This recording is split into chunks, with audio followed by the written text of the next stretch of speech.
A little rock, a spark a L and hold a Glock for the fronters. Wanna be ill niggas and spot runners, thinking it can't happen till I trap them and clap them and leave them done. Won't even run about guards, I don't believe in none of that shit. Your facts are backwards. Nas is a rebel of the street corner, pulling the check out.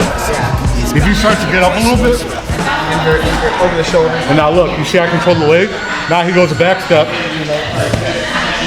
And now you're in this. I tried this so much in fucking when we were in Dallas. Like I put the guy in that, but it was so loose. It's hard to get. Yeah.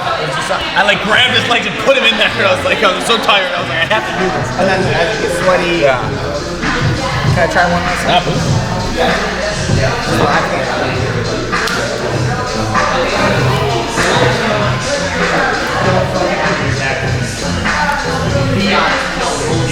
So now here, Joey, too, don't forget, you can switch to outside offshoot at any moment, right? Because especially now he's holding your knee up. Yep. Exactly. Beautiful. You see it?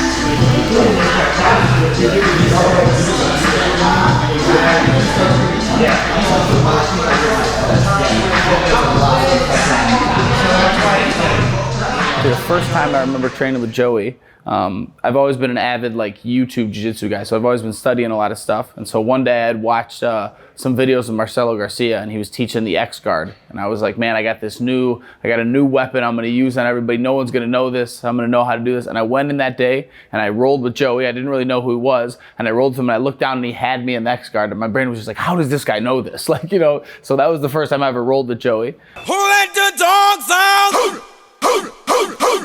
let the dogs out? Who let the dogs out?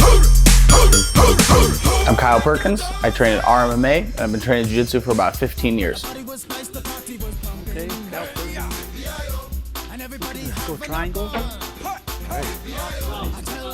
Drop that is tight.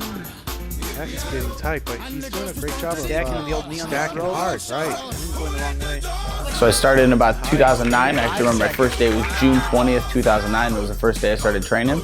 And I actually I was working at Panera, and one of the guys I worked with, he trained every day with his dad, and he used to tell me, we jump rope for 10 minutes. It's really, really hard.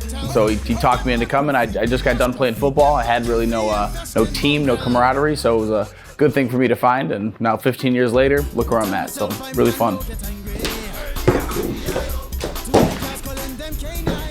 So this is like my mat area. This is every time we fucking kick holes in the walls over and over again. So, the walls, the mats, the walls and the mats on the wall was really not too necessary, but it was just like a fun thing. It made it look like a dojo down here. So, this was pretty cool. Me and my dad built this thing for all my gis and stuff. So I got a bunch of them at the gym, but I fit like 30 gis stuff in there, and I have all my rash guards and stuff like that, shorts. All the goods, got pads and stuff, and katana. I wanted to fight Naga one time, so that's all my stuff in the house. These are all medals from over the years. People usually don't keep their childish medals from Nagas, but I can hang them with my basement and feel proud of them. And then these are every time they made us a fight to win poster from back in the day. I don't know if you guys remember Nolan used to train at the gym. Those are my fight to win posters. That's a Citizens Award, so I'll tell you, it's not a funny story, but a story about that. And then that's a certificate from my black belt. These are all my Buddhas.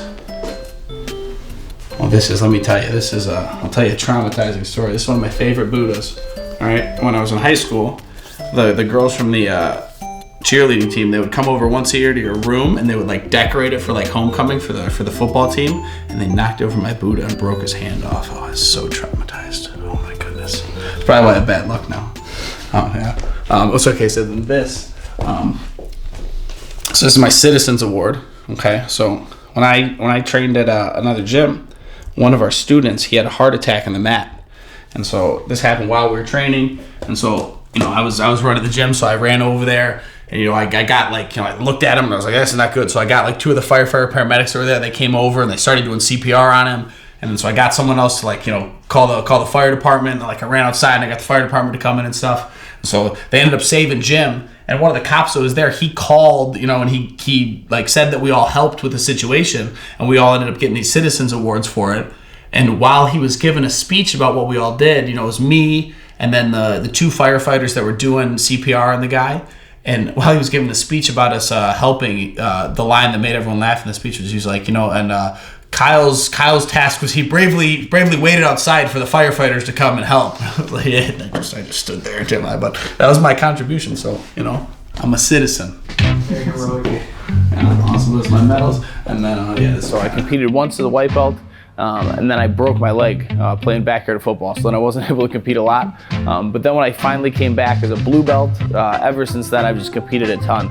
I probably had like 200 matches as a blue belt, and then as a purple belt I actually started like logging all my matches. So I have like every single match that I've done since purple belt logged in this book. I keep it. And it's a really, really important thing to me. Who I competed against, when it was, the result of the match, how I won or lost, and all that type of stuff is really cool to see, like statistical analysis of like what moves you do more often than not. I remember like the first time I went back and looked, I was like, I never actually thought of knee bar people. I actually knee bar people every once in a while. So it's cool to see, variance in your game, and maybe see some things that you're doing wrong. Oh, I'm getting submitted here, or I'm losing this way.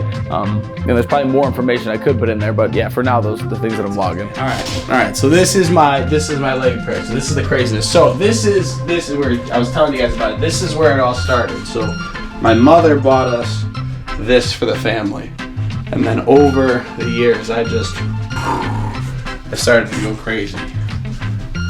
So if you're thinking about it like sectioned off, and I want to keep like building on it more, but you got like Luigi's mansion, you got like the water world, you got like a dead Bowser world, like the ice world, Toad's village, Peach's castle.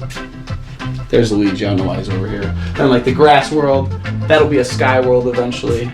The desert, swamp, lava world, and then this kind of crazy. And then you got the Donkey Kong stuff over here too, which is pretty cool. And the cool thing with all this craziness, now I'd be a child if I came down here and actually did this all the time, but it's pretty cool. All this stuff does stuff, which is pretty impressive.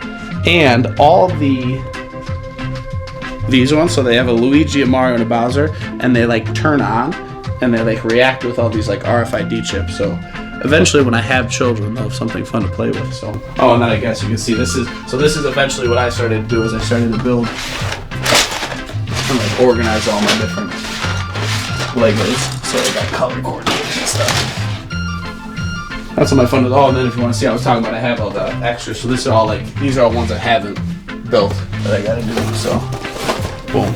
That'll be next one. Something I'll do fun. You can see me on the website one day.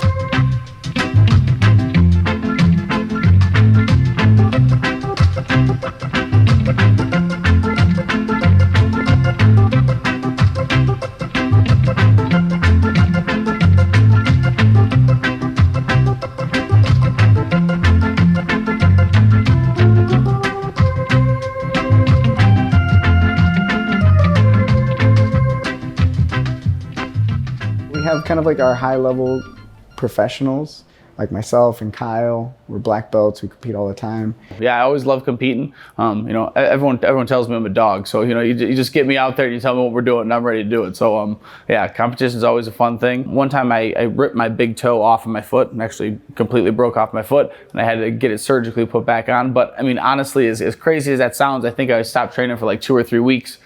Put some shoes back on, wrestling shoes, started training. So really not the worst thing in the world. I've had some knee injuries and stuff, but pretty flexible. So, you kind of just keep training with that. I think that's the cool thing about Jiu-Jitsu is we're learning to defend ourselves, and you're not always going to be in the best shape defending yourself. So you learn to work around injuries, and it's actually teaching you to learn to adapt. So that's really a cool thing. The real part of it is we keep it honest with people. And sometimes it's not always pleasant when they first start.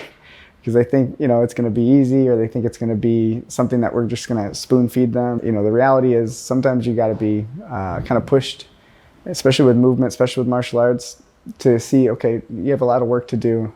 And that's what's real about it. No matter how it goes, I'm always going to want to do it. You know, we've had some talks about, you know, sometimes you have some tough losses and people will say like, you know, it's a little bit discouraging. Nothing's ever discouraging for me. You know, it can be a little disappointing sometimes, but I'm always going to want to compete until my body breaks down a little bit, and then I'm probably still going to want to compete after that.